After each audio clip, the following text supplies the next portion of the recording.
এসো সার্থক, এসো। নিজে পছন্দ করে ভালোবেসে যে মেয়েকে বিয়ে করেছো তার সম্মান রক্ষা করবার সমস্ত দায়িত্ব কিন্তু তোমার, সার্থক।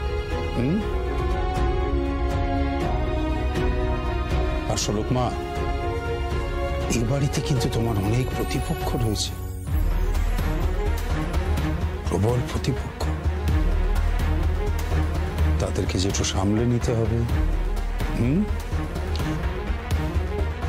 আর পারলে তাদেরকে একটু শিক্ষা দিও,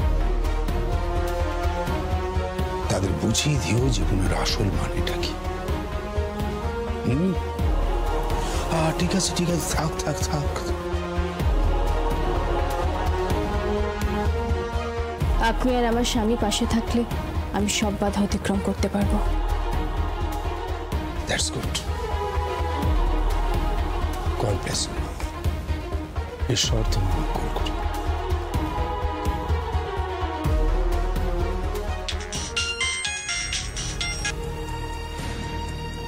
হ্যালো, দিদি ভাই বলছি। হ্যাঁ দিদি ভাই বল। পৌঁছেছিস তুই? ঢুকতে দিয়েছে আঁচল বেবি তার বাড়িতে? হ্যাঁ দিয়েছে। আর কোনো ঝামেলা ঝঞ্ঝাট? সে তো হবে, কে আর এক মজুরের মেয়েকে বাড়িতে ঢুকতে দিতে চাই বল। তাই ওরাও চায়নি যে এই বাড়িতে আমি ঢুকি। অনেক বাধার মুখোমুখি হয়েছে, কিন্তু আমার পাশে সেই মানুষটা আছে যে আমাকে জমিন হাটা থেকে কলকাতা শহরে নিয়ে এসেছে। আমি জানি না এই বাড়িতে আমি মানিয়ে নিতে পারবো কিনা, কিন্তু এই শহরে আমি ঠিক মানিয়ে নেব। মানাতেই হবে তোকে। আমি শাড়ি তৈরি করছি, আর আমি শাড়ি তৈরি করে নিয়ে যাবো ওই কলকাতায়, ওই মেলায় আমরা পাল্লা দেবো ওই আঁচল বিবিদের কোম্পানির সঙ্গে। আমরা লড়াই করব, আমরা পারবো। আলবাত করব। আমরা দেখিয়ে দেবো যে শুধু পয়সা থাকলে ওই গাড়ি বাড়ি সব কিছু কেনা যায়, কিন্তু নিজের সত্তা সেটা কেনা যায় না। আমি জানি দিদি তুই ঠিক পারবি, আমি তোর পাশে আছি, তুই ঠিক পারবি। হ্যাঁ আমি পারবো, আলবাত পারবো। আমি শাড়ি নিয়ে যাব মেলায়, আর দরকার পড়লে পুরো জমিন হাটা যাবে ওই কলকাতা শহরে। মেলায় থাকবো আমরা। আর তোকে বলে দিচ্ছি, সেরা শাড়িটা আমাদের কোম্পানি বিক্রি করবে। তুই বিক্রি করবি? তোর কাল রাত্রি ভাত কাপড় সব হয়ে যাক, তারপর আমি আসবো এই কলকাতা শহরে। শুধু আমি নই, তোর জন্য আসবে জমিন হাটা, পুরো জমিন হাটা তোর পাশে থাকবে।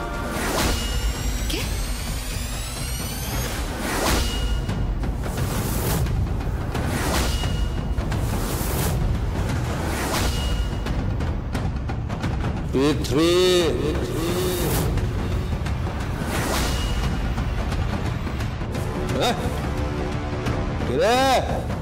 সোলক, সোলক, তুই বড় দাও মেরেছিস না রে। কথাই বলে না, মারি তো গন্ডার, লুটি তো ভান্ডার।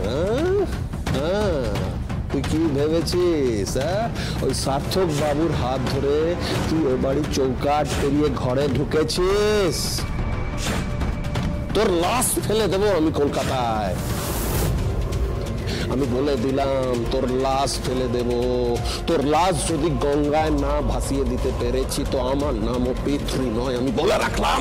কিচ্ছু করতে পারবে না তুমি, কিচ্ছু করতে পারবে না পৃথ্বী। এই শহরে যখন একবার পা পড়েছে, এই বাড়িতে যখন একবার পা রেখেছি, তখন এইখান থেকে আমাকে সরানো যাবে না। এই পায়ের চিহ্ন এই শহরে থেকে যাবে শোলক আর শাড়ির। আর একটা কথা বলে দিই, যদি কোনো রকম ঝামেলা করার চেষ্টা করেছো, তাহলে ফিরে গিয়ে তোমাকে কিন্তু আমি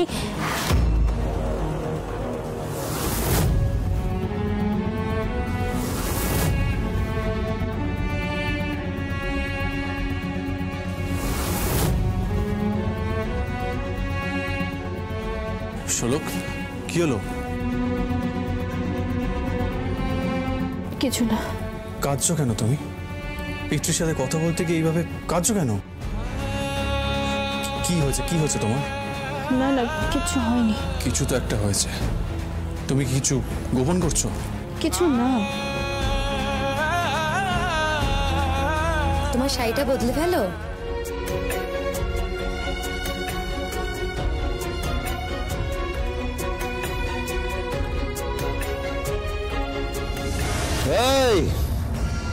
সরি, তোকে আমি বলে রাখলাম এ বাড়িতে আমি ঘুঘু চড়াবো। হ্যাঁ, ঘুঘু চড়াবো বাড়িতে।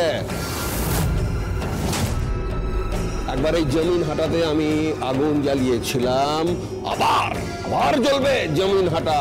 শুধু তোদের ঘর নয়, সব মজুরদের ঘর জ্বলবে।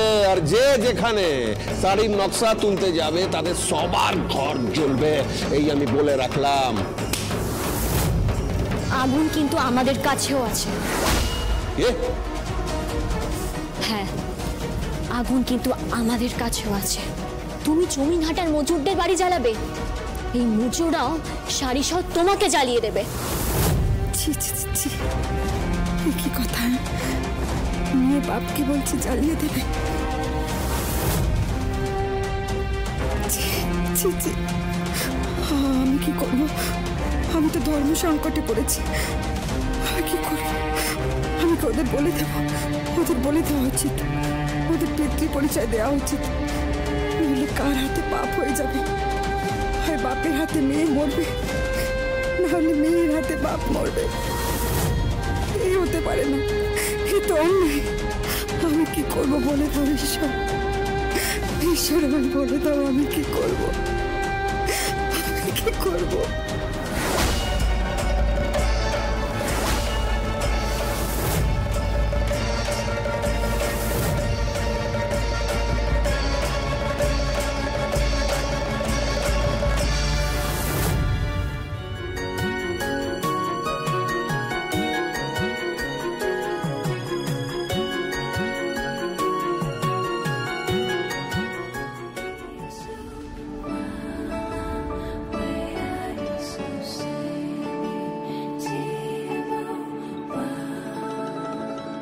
जो देखे एक बार को पलट के बार बार वो खुदा जाने क्यों तुझे देखने लगता है। सच बोलूं ईमान से खबर है आसमान से, हैरत में चांद भी तुझको तकता है कि कोई इतना खूबसूरत, कोई इतना खूबसूरत